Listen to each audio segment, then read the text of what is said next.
And Cecilia Vega is with us live tonight from Bedminster, New Jersey, where the president is vacationing at his golf course. And Cecilia, you have more on that statement from the North Koreans at this hour. And any response from the White House tonight?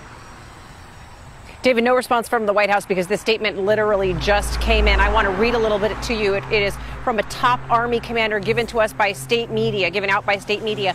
They say that they outright say that this is a crucial warning to the United States, calling that fire and fury comment by President Trump a load of nonsense. They say that this has infuriated the Army.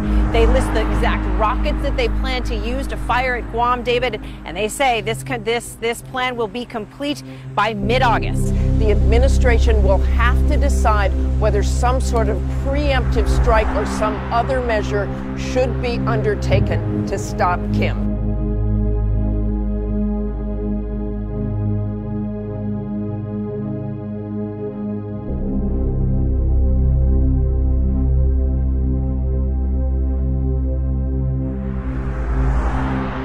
We do begin with breaking news. That headline, North Korea just a short time ago issuing its newest threat.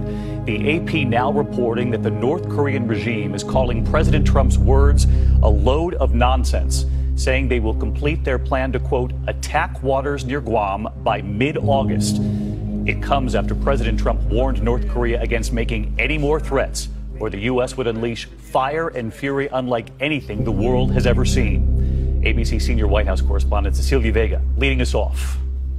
Tonight, a new threat from North Korea coming in, saying they will be ready to attack the U.S. territory of Guam by mid-August. This comes as President Trump's warning shot fired directly at Pyongyang tonight is sending shockwaves around the world. But ABC News has learned that threat caught some in the president's own inner circle by surprise. The president, in that statement, using language not vetted or pre-approved by his national security team. North Korea best not make any more threats to the United States. They will be met with fire and fury like the world has never seen.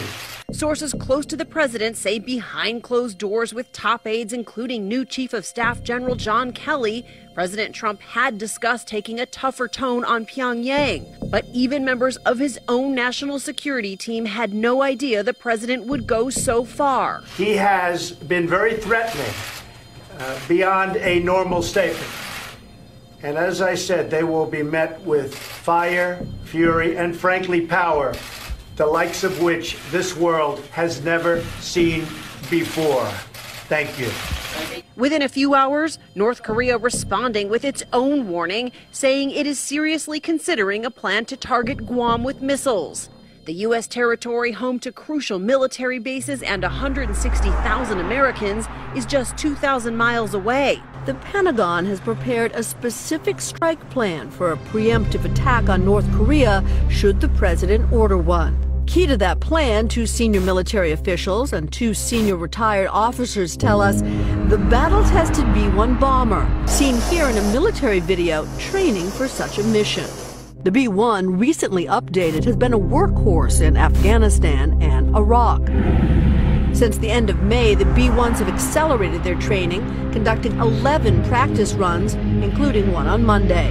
You have a new book coming out, The America We Deserve, which I've had a chance to had some excerpts given to me by your office. Let me talk about some of the issues. One is North Korea. And you say that you, as president, would be willing to launch a preemptive strike against North Korea's nuclear capability. First, I'd negotiate. I would negotiate like crazy, and I'd make sure that we tried to get the best deal possible. Look, Tim, if a man walks up to you on a street in Washington, because this doesn't happen, of course, in New York, but if a man walks up and puts a gun to your head and says, give me your money, wouldn't you rather know where he's coming from before he had the gun in his hand? And these people, in 3 or 4 years, are going to be having nuclear weapons. They're going to have those weapons pointed all over the world and specifically at the United States. And wouldn't you be better off solving this really potentially unbelievable, and the biggest problem, I mean, we can talk about the economy, we can talk about Social Security. The biggest problem this world has is nuclear proliferation. 6 B-1s are positioned in Guam. They are not nuclear capable. Here's what they're training for.